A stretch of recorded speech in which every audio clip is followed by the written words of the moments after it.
ये टीवी के मौलाना इस बात को नहीं समझते हैं आखिर क्यों चंद रुपयों के लिए तुम उन न्यूज चैनल्स पर जाके बैठ जाते हो और पूरे कौम को बदनाम करते हो। मैं ये भी पूछना चाहता हूं कि ऐसे शोज में आखिर कुछ लोग, कुछ मुसलमान धर्म गुरु बनकर आखिर क्यों पहुंच जाते हैं। आप जानते हैं ट्विटर पर एक ट्रेंड जो है इस वक्त चल रहा है, रेंटल मुल्ला, यानी कि 5-5 हजार में कुछ मौलाना धर्म गुरु का भेष धरकर इन चैनल्स में बैठ जाते हैं। मैं रेंटल मुल्ला तो नहीं कहूंगा, मगर मैं इन्हें टीवी मौलाना कहूंगा। मैं आपको बताना चाहता हूं दोस्तों, मैं जानना चाहता हूं कि जो न्यूज चैनल एक समुदाय को लगातार टारगेट करता रहता है, वहां पर इन मौलानाओं को जाने की क्या जरूरत है सिर्फ 5,000 रुपए के लिए। क्या आप जानते हैं इन्हें 1 घंटे में गालियां सुनने के लिए जो जाते हैं, इन्हें 5,000 रुपए मिलते हैं, उससे ज्यादा नहीं मिलते हैं। मैं कहता हूं कि अगर आपकी रोजी रोटी भी इन 5,000 रुपए से चलती है तो भाई आप क्राउड फंडिंग करके बात करो लोगों से। यह किस तरह की सोच है मैं ये जानना चाहता हूं कि ये लोग इस नफरती एजेंडे को आगे क्यों बढ़ा रहे हैं। मैं आपको एक मिसाल देता हूं। कुछ दिनों पहले एक मिसाल सामने उभर कर आई थी कि एक मुस्लिम लड़की गीता के श्लोक पढ़ रही थी, और यकीन मानिए दोस्तों, जब वो लड़की गीता के श्लोक पढ़ रही थी ना, तो बहुत खूबसूरत लग रहा था। अब एक न्यूज चैनल ने क्या चालाकी की, उस लड़की को बिठा दिया स्टूडियो में और उसके सामने 2 लंबी लंबी दाढ़ी वाले मौलाना बिठा दिए, और उस पूरे 1 घंटे के कार्यक्रम में वो मासूम लड़की तो गीता के श्लोक पढ़ रही थी, और वो दो मौलाना जो हैं बोल रहे थे, देखिए हमारे इस्लाम में ये अलाउड नहीं है, ये नहीं है, फलाना ढिमकाना।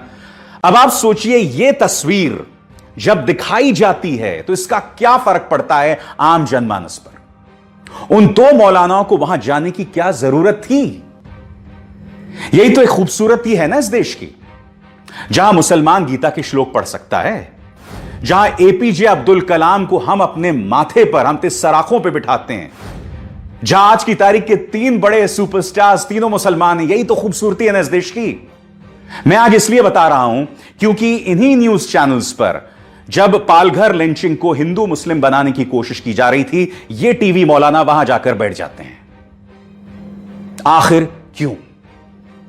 ये आपकी जिम्मेदारी है। अगर आप इनके परिवार के सदस्य हैं तो इनसे बोलिए कि ऐसा शर्मनाक काम न करें, क्योंकि इसके जरिए सिवाय समाज के अंदर दोहराव पैदा करने के और कुछ नहीं हो रहा है। सिवाय मुसलमानों की बदनामी के कुछ नहीं हो रही है इसके जरिए। और अंत में सवाल मैं प्रधानमंत्री से भी करना चाहता हूं। प्रधानमंत्री, हाथ जोड़कर मेरी प्रार्थना है आपसे, इन चैनल्स के जहर पर लगाम लगाइए। मैं जानता हूं कि योगी आदित्यनाथ की उत्तर प्रदेश पुलिस ने कई न्यूज चैनल्स के जहर का पर्दाफाश किया है, मगर इनके खिलाफ एफआईआर दर्ज की जाए इस जहर को फैलाने के लिए। हाथ जोड़कर मेरी प्रार्थना है, क्योंकि आप जानते हैं इस सब का असर अंतर्राष्ट्रीय तौर पर पड़ रहा है। आप क्या चाहते हैं? आप क्या चाहते हैं कि गल्फ में जो लाखों भारतीय काम करते हैं, क्या वो वापस भारत आ जाएं? क्या आप जानते हैं कि ओमान की तरफ से, कतर की तरफ से, सऊदी अरब की तरफ से, यूनाइटेड अरब एमिरेट्स की तरफ से, सभी तरफ से कठोर तेवर अपनाए जा रहे हैं वहां के हुक्मरानों द्वारा। क्यों? क्योंकि वहां पर जो भक्त बसे हुए हैं ना, यानी कि बीजेपी के जो कट्टर समर्थक हैं, वो वहां बैठे बैठे मुस्लिम विरोधी बयान देते हैं, जहरीले बयान देते हैं, और अब उन पर कार्रवाई की जा रही है। मैं आपसे हाथ जोड़कर प्रार्थना करता हूं प्रधानमंत्री, मैं जानता हूं कि आपको ही नहीं, संयुक्त अरब अमीरात में हमारे जो एम्बेसडर हैं, जो हमारे ओमान में एम्बेसडर हैं, सबको बयान देना पड़ा। यहां तक कि हमारे माइनॉरिटी अफेयर्स मिनिस्टर इन सज्जन मुख्तार अब्बास नकवी को भी बयान देना पड़ा कि भारत जो है मुसलमानों के लिए स्वर्ग है। मैं नहीं जानता हूं कौन सा स्वर्ग भेजने की बात तो नहीं कर रहे हैं कहीं आप। खैर, वो बात अलग है, मगर जो मैं आपसे कह रहा हूं कि वक्त आ गया है कि इस तरह के जहरीले मीडिया पे कृपया लगाम लगाइए। जी हां, लगाम लगाइए। उसके अलावा कोई चारा नहीं है। देश चल नहीं पाएगा।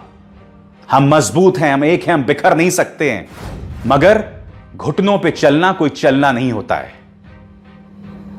आज मैं आप सबसे हाथ जोड़कर प्रार्थना कर